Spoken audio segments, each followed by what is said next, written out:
So we're talking to Professor Drew Dalton of the philosophy department here at St. Anselm College about his book, Longing for the Other, Levinas and Metaphysical Desire, which has just come out on Duquesne University Press. So could you tell us a little bit about what metaphysical desire is and why you thought it was important?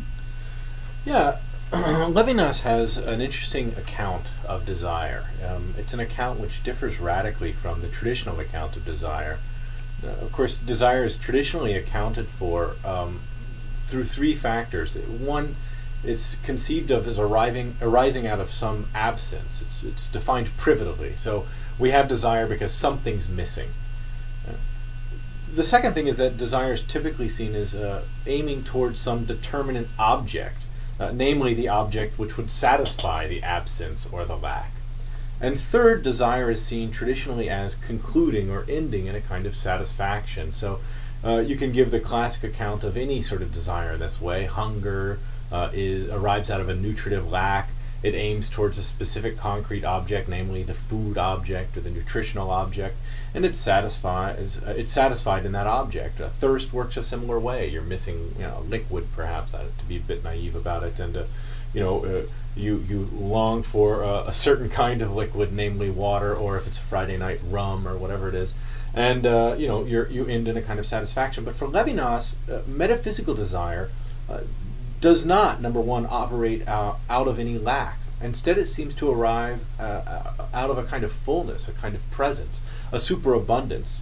Secondly, it doesn't seem to strive towards any particular object. Instead, it seems to strive towards a kind of indeterminacy, a kind of otherness, we could say, something which is always further afield than any particular thing. And finally, as a result, it doesn't seem to have any end or any terminus. It doesn't seem to promise any sort of satisfaction. Instead, according to Levinas, metaphysical desire is situated beyond satisfaction and unsatisfaction. So I find this to be a very curious phenomenon, first and foremost, and something which is unique to Levinas's philosophy. But more than that, it seems to match up with a very concrete existential experience we have, namely that of longing, hence the title Longing for the Other. This sense that we have that something's missing, or in the words of Bono, that we still haven't found what we're looking for. That there's got to be something more to this life than that which surrounds us. And it's this feeling, this kind of desire, which I think oftentimes makes us very ill-content where we are. It pushes us out of our malaise. It sort of causes a restlessness. And I thought it was important to treat Levinas's account of this, because not only because it's unusual and creative and original, but I think that it helps us to deal with or interpret these experiences which we have. Is there something about the concept of longing that makes it particularly relevant to our particular time in history or our particular culture? Is it something that's arisen in all times and in all places, or is there something about the idea of longing that speaks specifically to who we are right now? Yeah, I don't. That's a good question. I think the difficulty in answering that question is that I, like you and like everyone else, am a member of this particular time and culture, and as a result, there's a tendency for us to sort of do a kind of chronological snobbery, or to interpret other times and cultures through our own lens. I mean, one can try to escape such a hegemony, but I'm not sure it's ever possible. I mean, there's a sense in which any time Foucault talks about this wonderfully. Anytime I do any archival research, it's always an archaeology. I'm always revealing the past in the light of the now. So, having said that, I certainly see elements of this longing throughout the history of human culture. I find it in our poetry, in our philosophy, certainly in our music. And in fact, one of the goals of the book is to show how Levinas derives his thought from engagement with these various figures in tradition. Whether or not that's an authentic encounter with these other times or other peoples, I think it's almost impossible to tell. I don't think we can separate ourselves from our own time period. I personally want to say that there is something fundamentally human to this experience, and that it's been there as long as there have been human beings. But out of a sense of humility and caution, I want to say I happen to be a human being in a particular culture, time, and place, and I certainly know that my experiences aren't necessarily representative of those of all.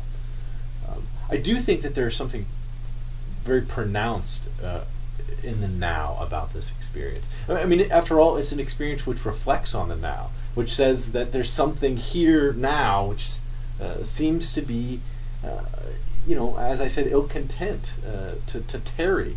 And I think we can sense and feel that everywhere.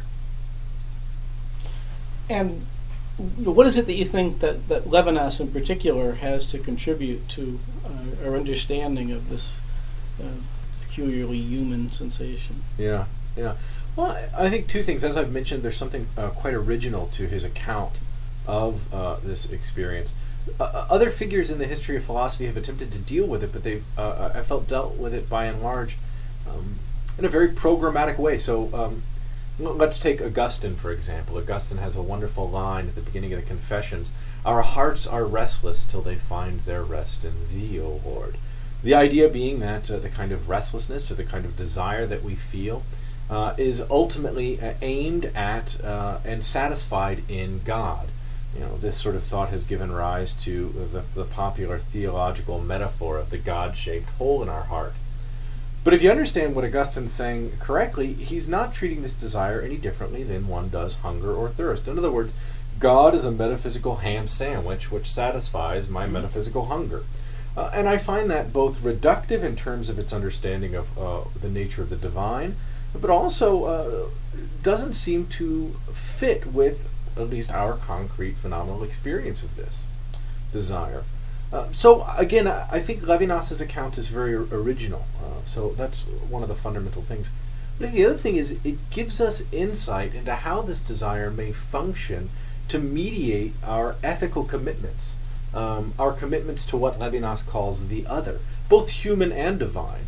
So it's an interesting sort of touchstone or lens through which we catch a glimpse not only of ourselves, of our own existential experiences, but also of the nature of the divine, the nature of the religious, the nature of the ethical, and how these things are all sort of wrapped up with desire.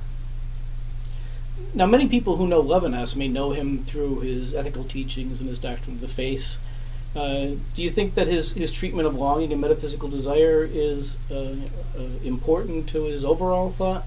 Absolutely. I mean, I think that metaphysical desire is ultimately, for Levinas, one of the fundamental ways in which our relation to the face of the other is mediated. I think it's also one of the ways in which Levinas wants to explore this ethical commitment which he thinks that we have always already been caught up in. So remember that for Levinas, ethics is not something that I consciously or actively engage in.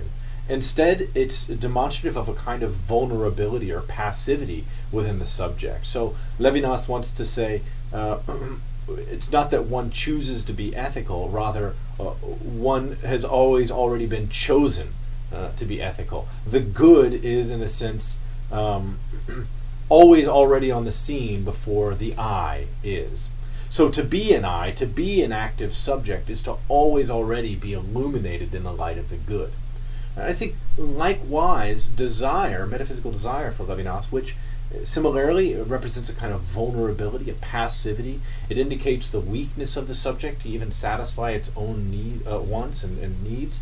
It indicates the subject belonging to a movement which is much larger than itself and which commits it to things which it is not within its autonomous grasp.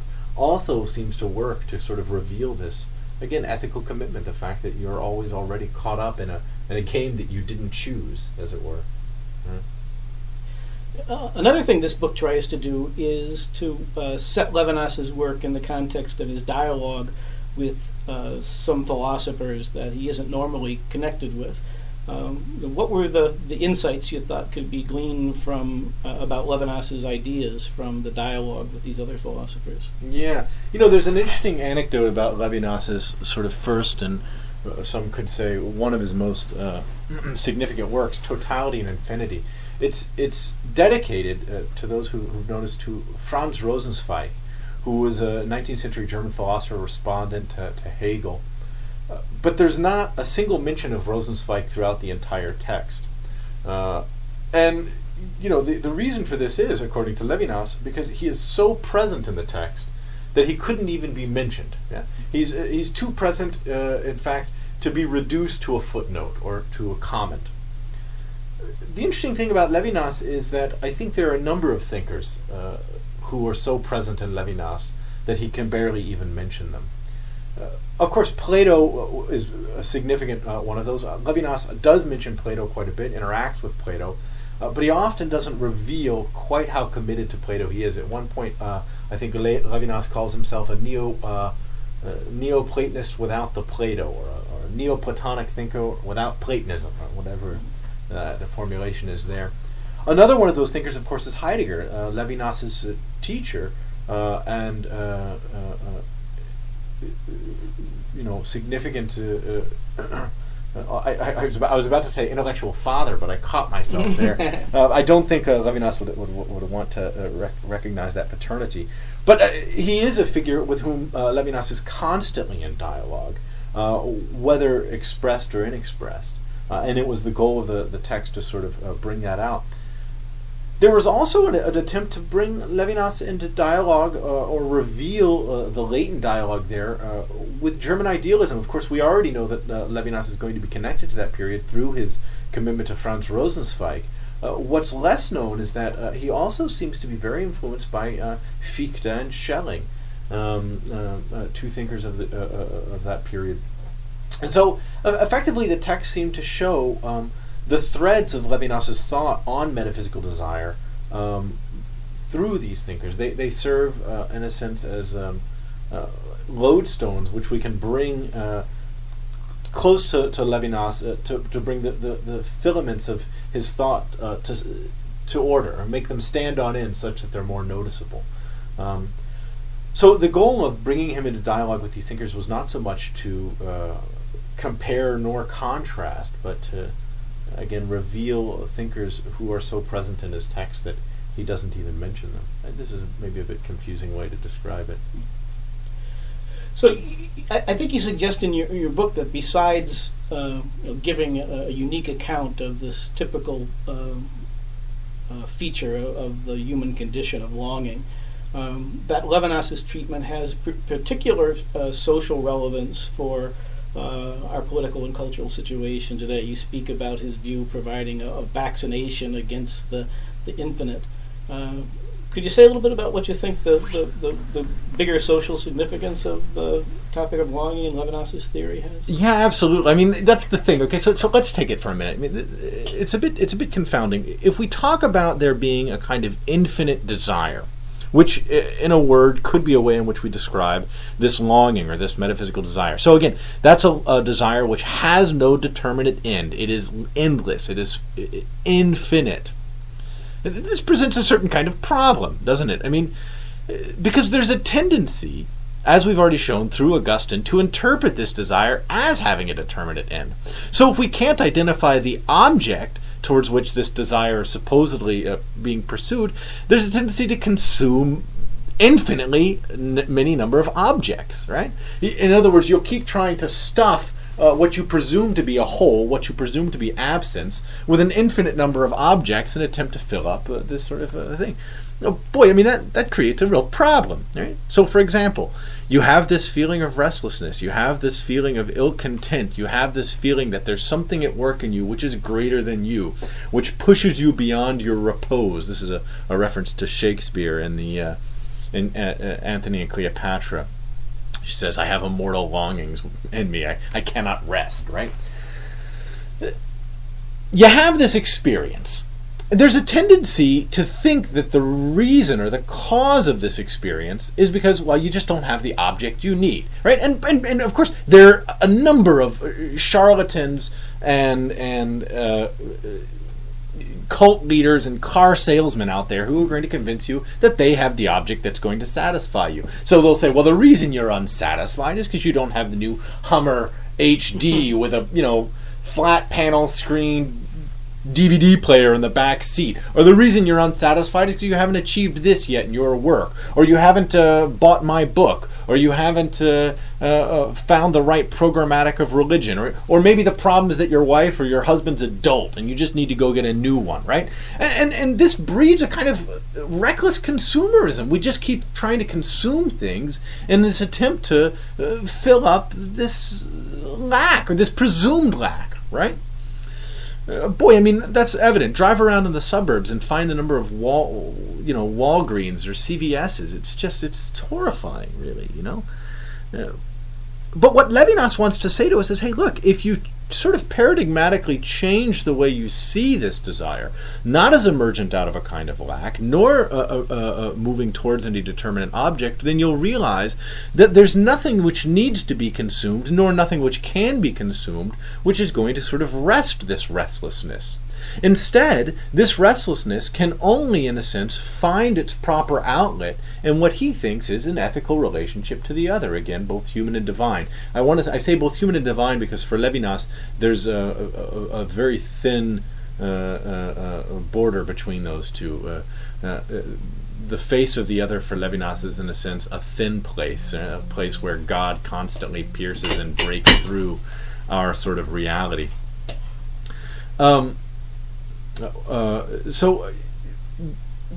in a sense, this desire, as I've said, drives us towards a kind of ethical relationship to the other, both human and divine, and that he wants to suggest that it's in this relationship, in fact, that this desire can be, and I quote Levinas here, satisfied without being satisfied. That is, it doesn't find its end, but it finds a way of resting within its restlessness. A way which gives us repose from this sort of constant striving. Yeah, it gives us a repose from this constant hungering after objects. Yeah, it protects us in a sense. It protects us from our own drives. Yeah. Yeah, you had suggested that it's important that you have this type of protection against, being overwhelmed by some infinite object of your desire in which your desires could rest. You compared it to a view of creation where the infinite has to withdraw to allow the particular to survive. What's the danger of trying to find an object for our longing, and why do we have to be vaccinated against the desire to find one? Well, the danger is obliteration, of course. Where there is an infinitely present object, there's no room for any otherness, period. So if anything tries to actualize itself as a totality, as an absolute, it absolutely denies the possibility for any other actuality. Right? So there's a sense that, as we said, an infinite desire, or indeed an infinite presumed object which would satisfy him, presents a horrible threat. It's something which you have to say no to. It's something which you have to fundamentally deny. And I think there's a sense in which longing works in such a way as to give us a little dose of infinitude, as it were. That's the reference to vaccination. It, in a sense, gives us a taste of infinitude that protects us against going too far. The reference you're making, of course, to the concept of creation is one which originally has a kind of Kabbalistic tone to it, but has really developed wonderfully in Friedrich Schelling's account of creation, both in the Ages of the World and his Stuttgart seminars, but I think probably most famously in the Freiheitsschrift, where Schelling sort of proposes an interesting question. If God is indeed an absolute actuality, a complete being, an infinite being, how could we truly be independent, free beings? How could we truly be individual entities? He seems to say, well, look, the infinite existence of God seems to abolish that possibility. How then can we conceive of both the being of God, as it were, and our own free, independent existence. And he says, well, you can recount a creation narrative where God, in his infinite love, chooses, in a sense, to not be, and at least to not actualize, or that is, to not actualize as an entity. Instead, God, he says, reduces himself purely to the realm of possibility. So God is an absolute possibility, which is held out constantly at the end of us. Now, this sort of primal negation, right, or what is called a contractio Dei, the contraction of God before existence, creates, Schelling thinks, a space wherein which independent, free existence can come to being on their own. This means that a creation narrative, for example, and an evolutionary narrative are not necessarily in contrast, as long as you account for creation through this way. What it also means, in a sense, is that there is a kind of cosmic fallout or metaphysical radiation which is permeating the universe, this sort of radiating from the implosion of God, right? And I think what Levinas wants to say is this cosmic radiation, or this metaphysical fallout, as it were, is felt or sensed, is intuited in longing. Again, it's a determinate experience of an infinitude, which is by its sheer nature indeterminate, indefinite, infinite, right? So it's a little fragment of God, as it were, that's lodged in our being, right? So that's where that dialogue with Schelling comes in. Well, thank you. Hopefully this little taste of your book will leave us longing for more. Yeah. Yeah, or at least hungering for it, yeah. The book is Longing for the Other, Levinas and Metaphysical Desire, on Duquesne University Press. We've been talking to Drew Dalton, Professor of Philosophy at St. Anselm College. Thanks. You.